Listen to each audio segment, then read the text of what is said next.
World War II, known in Ireland as the Emergency, was a period of global conflict that saw nations mobilize their populations for war efforts, humanitarian aid, and recovery.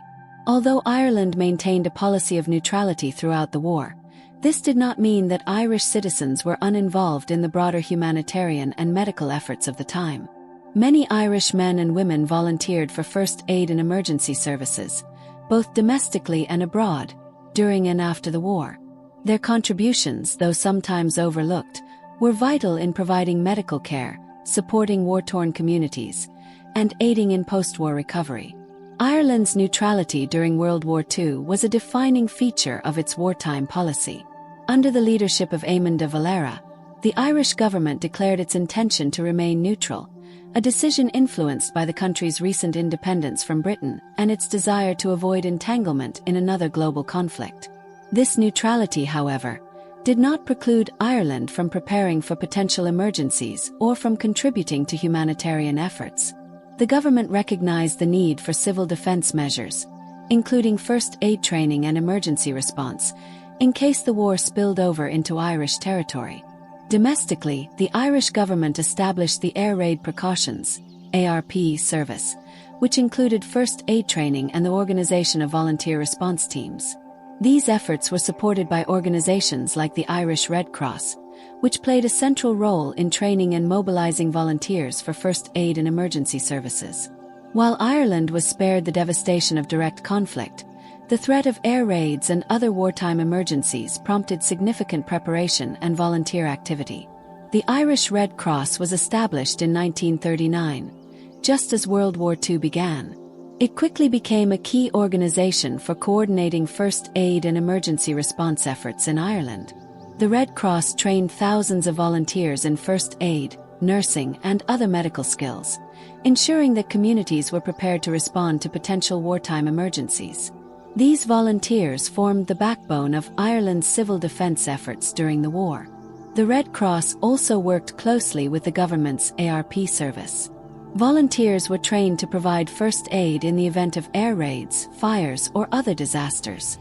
They participated in drills and exercises to ensure they were ready to respond to emergencies. While Ireland was not directly attacked during the war, these preparations were an important aspect of the country's wartime readiness. In addition to its domestic activities, the Irish Red Cross contributed to international humanitarian efforts. It provided medical supplies and financial aid to countries affected by the war and supported the work of the International Red Cross in assisting prisoners of war and displaced persons. Irish volunteers played a role in these efforts, demonstrating their commitment to humanitarian principles even as their country remained neutral. While many Irish citizens contributed to first aid and emergency services within Ireland, others chose to volunteer abroad. Thousands of Irish men and women traveled to Britain to join the British Red Cross, the St. John Ambulance Brigade, and other medical organizations. These volunteers worked in hospitals, provided first aid to civilians and soldiers, and supported war-related medical efforts. Irish nurses were particularly prominent among those who volunteered abroad. Many Irish women trained as nurses in Britain and served in hospitals and medical units during the war. They cared for wounded soldiers, assisted in surgeries, and provided comfort to those affected by the conflict.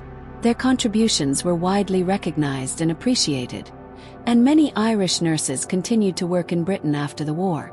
In addition to nurses, Irish doctors and medical professionals also volunteered their services. Some joined the British Armed Forces as medical officers, while others worked in civilian hospitals and clinics. Their expertise and dedication were invaluable in addressing the medical needs of wartime Britain. Within Ireland, first aid and emergency services were an essential part of the country's civil defense efforts. The ARP service, established by the government, was responsible for organizing and training volunteers to respond to potential wartime emergencies. This included first aid training, firefighting, and rescue operations.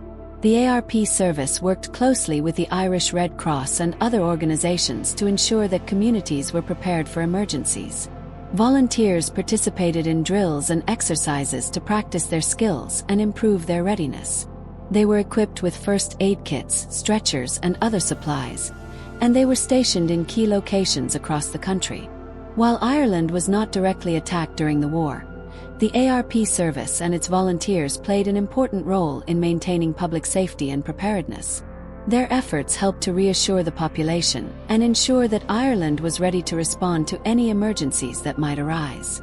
After the war, Irish volunteers continued to contribute to humanitarian and medical efforts.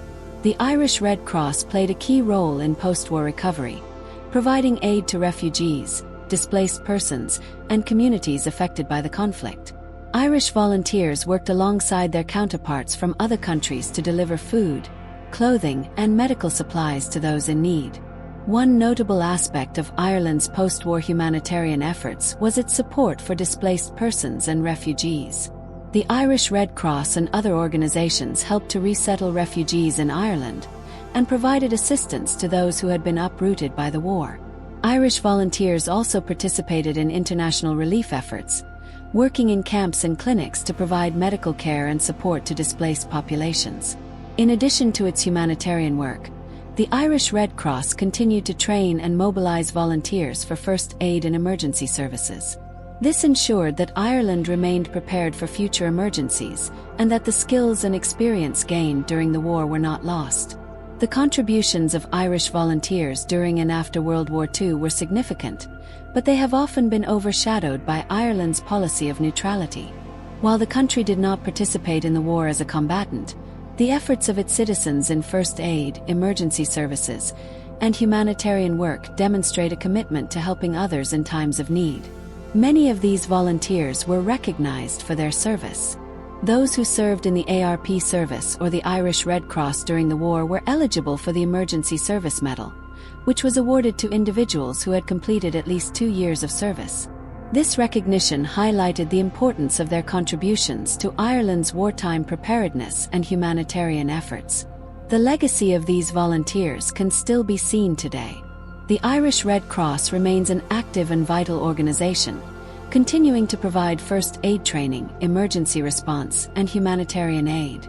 The skills and experience gained during World War II laid the foundation for Ireland's modern emergency services and its ongoing commitment to humanitarian principles.